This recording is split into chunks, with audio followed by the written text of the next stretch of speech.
여러분 안녕하세요. 규산타로의 규산입니다. 오늘은 2월 14일 금요일입니다. 오늘 뽑힌 카드는 오전에 정의 카드, 오후에 고위여사제 카드, 저녁에 컵7을 뽑았습니다. 우선 뽑힌 카드를 간략하게 살펴보겠습니다.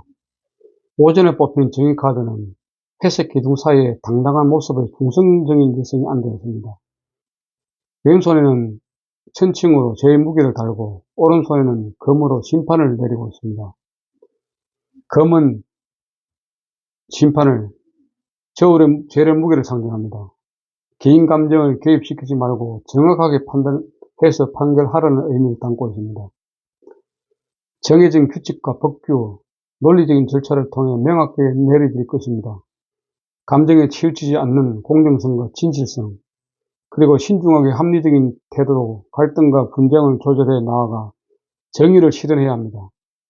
개인적으로 보면 인과율에서 말씀드릴 수 있습니다. 즉, 본인이 한 행동이 언젠가는 다시 본인에게로 돌아온다는 인과윤리입니다. 그래서 평소 행동을 잘해야 되며 나쁜 것은 하지 않는 것이 좋습니다. 결국은 나에게 돌아오기 때문입니다. 지금은 아니지만 결국은 말이죠. 그래서 합리적, 이성적으로 행동하고 판단해야 됩니다. 또한 아무리 준비를 철저히 하고 객관적이고 공정하게 처리하더라도 결과는 만족하지 못할 수 있습니다. 이러한 경우에 정의 카드가 나올 수 있습니다. 왜냐하면 공정하지 못하다고 생각하기 때문입니다. 그래서 균형을 맞추고 싶어서 나오는 카드입니다. 연애적인 측면에서는 이성적 연애라고 말씀드리고 싶습니다. 이성적 연애란 합리적인 연애, 푹 빠지지 않는 연애, 개인주의, 기브앤테이크 같은 연애를 말하는 것이죠. 물론 이 방법이 좋다 이렇게 말씀드릴 수는 없지만 때에 따라서는 이렇게 연애를 해야 될 때가 있습니다. 잘 판단해 보시기 바랍니다. 오후에 뽑힌 고유사제 카드는 신을 섬기는 사람입니다. 신은 마음속의 평화와 사랑을 상징합니다.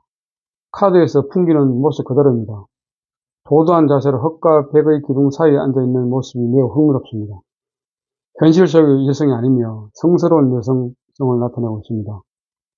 보는 순간 피 한 방울 나지 않을 것 같은 모습에 지적이고 신비롭고 신뢰가 강하고 자존심이 매우 강할 것으로 판단되며 이로 인해 결벽증, 외로움이 많을 것으로 보입니다. 그림에서 기둥은 하늘과 땅을 연결하는 역할을 담당하고 있습니다. 손에 들고 있는 경제는 유대교의 성스러운 법전으로 위대하고 비밀의 법, 지혜, 이론, 숨겨진 진실 등을 담고 있습니다. 석류나무는 비옥함과 여성성과 유대교의 성스러운 경계를 상징하며 바다는 생명의 힘의 원천, 인생의 흐름, 정화작용, 무의식 등을 나타냅니다. 특히 고유사제는 내면의 평안함과 행복을 외면의 가치보다 더 중요하게 생각합니다. 그래서 인간관계를 매우 중시합니다. 그렇기에 상대방의 고통이나 불만 등에 매우 민감하게 반응합니다. 내면적으로 매우 민감한 상태라고 할 수 있습니다. 부모님과 형제, 절친 등과 매우 밀접하게 내면적으로 교류를 하고 있는데 다른 사람의 고통을 자기 탓으로 생각하며 마음의 짐이 무겁습니다. 그래서 다른 사람들이 의지하려고 하며 실제로 의지처가 되기도 합니다. 하지만 선과 악의 중간에서 자신의 직감을 따르고 신의 말씀인 토라를 통해서만 판단하고자 하는 신성함을 느낄 수 있어 어느 쪽으로 흔들리지 않고 잘 판단해야 합니다. 연애적인 측면에서는 애정 표현에 매우 신중하며 사귀게 된다면 한 번에 딱 자르지 못하는 사람입니다. 상대에게 매우 헌신적이며 상대의 영향을 많이 받는 스타일입니다. 즉 상대에게 맞추는 성격이죠. 저녁에 뽑힌 컵7의 가장 중심적인 키워드는 헛된 꿈, 환상이라고 말씀드릴 수 있습니다.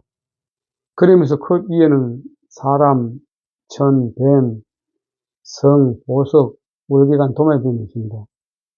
사람은 동반자를, 천은 가치관을, 뱀은 지혜와 통찰력을, 성은 능력과 안정을, 보석은 부와 풍요를, 월계관은 승리와 명예를, 도마뱀은 모험을 상징합니다. 7개의 컵 위에 있는 것이 모두 환상으로 해석됩니다. 환상이라고 말씀드리는 이유는 컵이 구름 위에 둥둥 떠 있기 때문입니다. 즉 헛된 꿈을 쫓는 모습이나 할까요? 결국 현실감이 매우 떨어지는 카드입니다. 그래서 이런 꿈을 꾸는 것이죠. 꿈에서 빨리 깨어나야 될 카드입니다. 하지만 열심히 노력하면서 위와 같은 꿈을 꿀 때는 조금 다르게 해석할 수도 있습니다. 왜냐하면 꿈이 현실이 될 수도 있거든요. 열심히 노력하면서 꿈을 꾸십시오. 대한민국이 선진국이 된 것도 꿈이 현실로 된 것이라고 생각됩니다. 50년 전만 해도 밥을 먹지 못하고 굶는 사람이 정말 많았습니다. 이렇게 되리라고 누가 상상이나 했겠습니까? 꿈이 현실로 되었습니다. 그럼 오늘 있었던 일을 간단하게 피드백 드리면, 오전에는 제가 개인적인 업무가 있어 휴가를 받았습니다. 그래서 제가 휴가차 들렸던 그곳에 이제 좋은 사람도 만나고 이런저런 세상 사는 이야기를 했습니다. 오후에는 업무를 끝내고 집에 오면서 오랜만에 외식을 했습니다. 외식을 했는데 상당히 맛있었습니다. 도시락 같은 외식인데 상당히 좀 맛이 있었고 입에 딱 물었습니다. 그래서 다음에도 또 주문해야 되지 않을까 이런 생각이 듭니다. 저녁에는 집에서 일을 정리하고 편안하게 그냥 보냈습니다. 오늘 신불론에서 저희 마음은 슬픔이었습니다. 신불론에서 슬픔은 파트너와 마스터가 만났습니다. 파트너는 천칭자들의 사인으로, 금성을 행성으로, 공기를 원소로, 활동공이 덕질입니다. 마스터는 염소자를 사인으로, 토성을 행성으로, 흙을 원소로, 활동공이 덕질입니다. 파트너는 분형, 조화, 협력, 거울, 상진, 관계, 반도, 핵심 키워드입니다.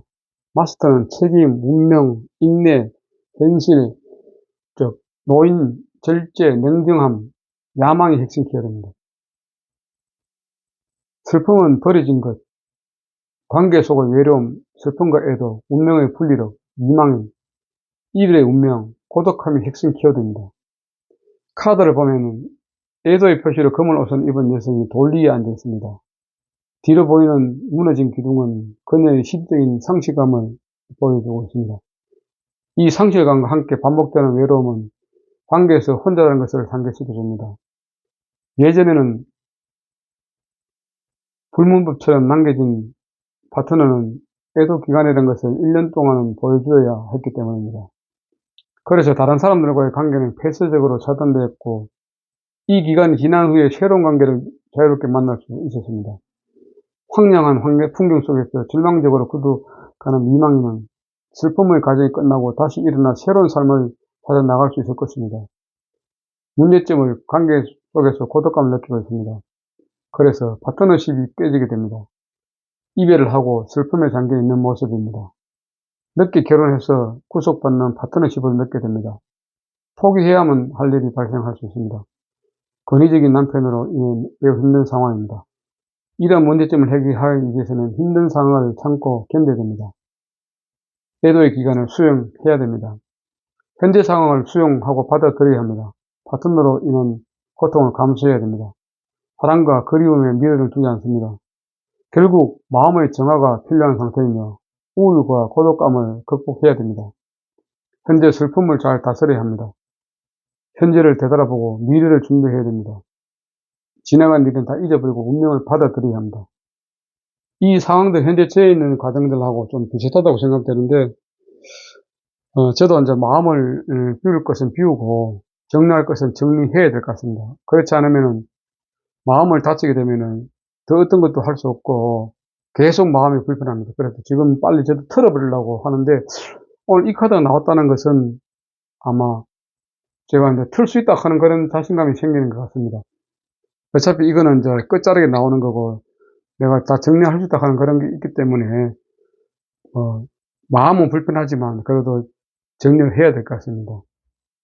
오늘 전체적인 카드를 보게 되면은 오전에 제가 이렇게 판단했었는데 일을 처리 잘 했고, 오후에도 마찬가지고 저녁에도 어떤 이런 부분들에 대해서 다 인내를 하고 있는 부분이기 때문에 정리하면 될 것 같습니다. 어쨌든 제 일진에 대한 피드백은 마치도록 하겠습니다. 오늘도 함께해 주신 분들께 감사드리며 편한 밤 되십시오. 감사합니다. 규산타로의 규산이었습니다. 구독과 좋아요는 사랑입니다. 감사합니다.